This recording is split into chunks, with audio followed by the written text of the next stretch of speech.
লাভ হয়, তাহলে ধনী 4 বার ধনী হয়, আর গরিবের পেটে 5টা লাথি পড়ে।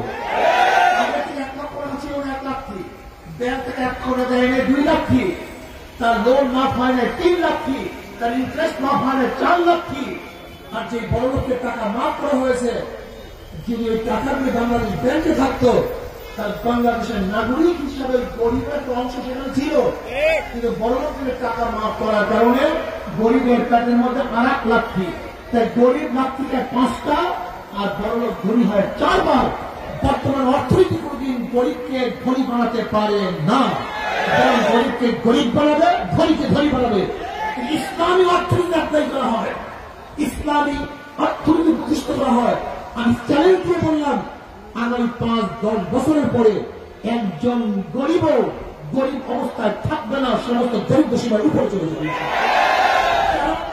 ইসলামী অর্থনীতি সব গরিবদের জন্য, জাকাত কাদের জন্য গরিবদের জন্য, ওষুধ কাদের জন্য গরিবদের জন্য, শিক্ষা কাদের জন্য গরিবদের জন্য, দাম কাদের জন্য গরিবদের জন্য, মানব কাদের জন্য, সবই গরিবদের জন্য। ইসলামী অর্থনীতি সব গরিবদের জন্য। গরিব বাবাদের বলবো, ভুল করেছেন, ভুল করতেছেন।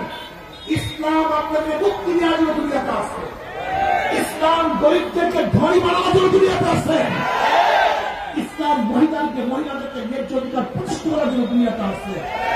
আমার নবী গরিব ছিলেন, কাজে তার অর্থনীতি গরিবদের দিকে লক্ষ্য করে হয়েছিল।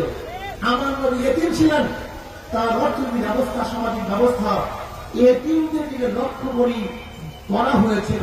কাজে আসুন, ইসলামের মানে মুক্তি নাই, শান্তি নেই। ইসলাম অনুযায়ী দেশ চললে ইনশাআল্লাহ এদেশের মুসলমান, হিন্দু, গরিব, শ্রমিক, কুলি, মজদুর, মেহতর, কৃষি, খামার সবাই শান্তিতে বসবাস করতে পারবে। তাই চাইলাম ইসলাম হুকুমত হয়ে যাক। ইসলাম হুকুমতের জন্য আগামী নির্বাচনে আল্লাহ খোদা ভিউ, এই যে দেখেন শান্তির প্রতি সবাই